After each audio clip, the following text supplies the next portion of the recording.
So this brings us to our keynote speaker. So I'd like to introduce Miss Tiantian Chang, who is the co-founder of Vigo Technologies. And she's going to tell us how she became one of the most promising young entrepreneurs in China. So let's make her feel very welcome on the stage. Tiantian, please. Thank you. Thank you.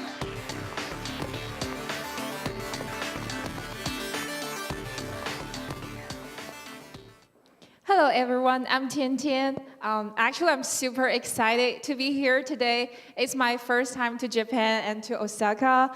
Thanks to HackOsaka for inviting me here to share my journey as a female entrepreneur to build a startup company. So the topic I want to share today is about how to build the company and build it right. I think.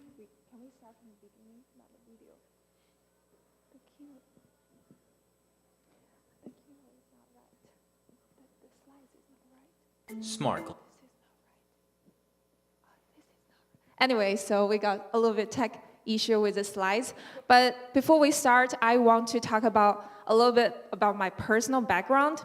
So I grew up in China. I'm Chinese. And then I went to college in Beijing. So what I studied in college is called New Media Digital Design. And after I finished my 4-year study in college, I want to see the bigger world. So I choose to study in the United States.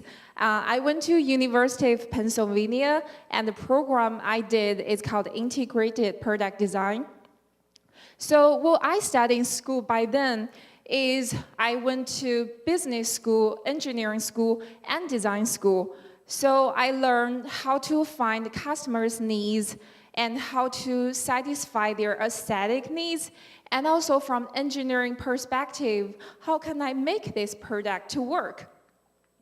After I took those classes, I started to wonder, can I create something new to the world? So I started my first project when I was still students at Penn. It's a student talk show called Three Fellows. So that was 5 years ago. And the main media people read still those newspapers, and all the articles were wrote by professional journalists. And we wondered, as students ourselves, how can we tell people in China the real overseas students' life? That's why we started this talk show. We chose some really interesting topic like, does it worth a parent to spend so much money to send your kids to private school in US? Or is it easy to find a job after you graduate in universities in US? At the beginning, it didn't go really well, but then we tried to learn how to make the talk show better. So our views starting from 1,000 all the way up to 40 million views after we worked on it for 2 years. And I even got some invitation for some top TV shows in China because of Three Fellows. So after working on this for 2 years, I started to think, I'm going to graduate from school now, and what I can do based on what I learned, what I've done in school, to make the world a different place. That's how I started my first company and launched my first product, Vigo. So after I graduated from Penn in Philadelphia, I chose to move to Silicon Valley, the heart of innovation. And I built this very first product in my life. It's called Vigo headset. So the inspiration of Vigo hat started from class, because sometimes we couldn't resist to fall asleep at boring engineering class. I believe some of you may have the same experience. So we were thinking, can we invent something new to keep us awake during class? So that's why we built this headset. This headset can detect your eye blinks and to tell you if you're about to fall asleep. And if you fall asleep, it will sound an alarm to wake you up. And then we realized actually it works better for professional drivers, like truck drivers or train operators, because some of them need to drive up to 11 hours every day in the United States. So it will be really meaningful and helpful for them to keep them awake all the time. So we joined a hardware incubator and then spent us 2 years from concept to ship this product to over 40 countries in the world. And also we run some pilot testing with the world's top fleet companies like, so there's a FedEx, and you can see that's their trucks. And also the one on the top, on the right is a world's biggest mining company called Peabody Energy. And you can tell like their wheels is even much taller than us. Each of these wheels worth over $100,000. So this company really wants to improve the safety of their drivers. So we spent a couple months in Nevada, worked with these companies.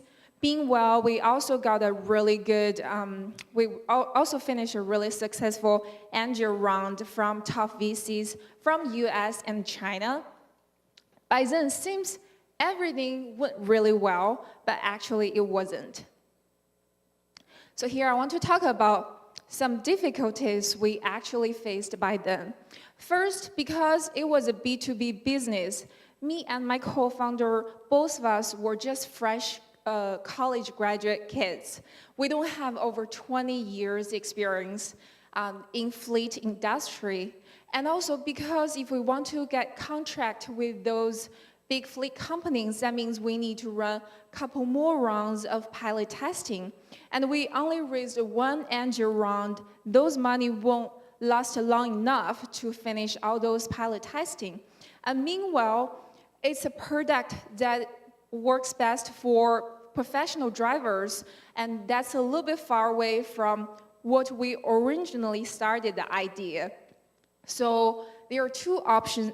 Meanwhile, the company was running short on cash, and investors were a little bit hesitant to continue investing on us. So we were facing two options. First is we keep working on it, and the company will be shut down in half years. Maybe there will be a miracle happen, that one day an investor working and give us a $5 million check.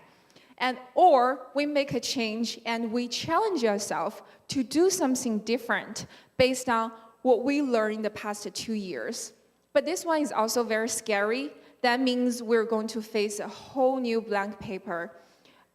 We've worked on Vigo for over 2 years. We got some corporate clients, we got angel investors investment, we got some media coverage. If we decided to pivot by then, that means we need to give up everything we got in the past 2 years.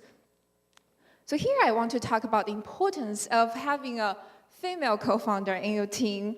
There are a few things at that very, very special moment in our company's history that I suggested and believe it makes a big difference for our company. So first, I told my co-founder, we need to pivot, we need to change. I think a lot of you here already running a company, or you're thinking about running a company to launch your own product. As a founder of a company, you probably will be the last one on earth that are willing to give up your product. It's like your own kids. You will be the last one that lose hope of your own kids. But sometimes it's not like giving up your kids. It's to help your kids how to grow better, or help your kids to find a new direction to keep marching.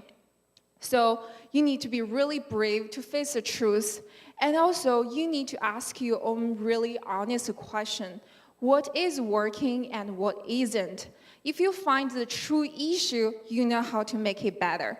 And also, in a moment like this, you need to be really, really direct. Some people may try to pretend there's no big issue, everything will be okay. We just need to keep working on it, never give up, things will be fine till the day they fail.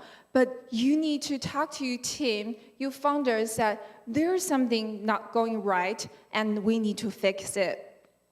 And then I asked my co-founder to help me to build the right team to launch the next product I want to build. It's called View. So as you can see, I'm wearing glasses. Glasses is a very important thing in my daily life. I need to wear it every day. And I noticed in the past couple years, all the glasses that were launched to the market were not designed for people like me who wear glasses every day. So for example, Google Glass or Oculus Rift. They're very expensive. Google Glass were sold for $1,500. And they are very heavy. I can't wear it every day. So I was thinking, can I make something different? So that's what we built. Smart glasses. You can spot them a mile away. They look geeky, uncomfortable, and distracting. And having a camera stuck to your face, it's kind of creepy.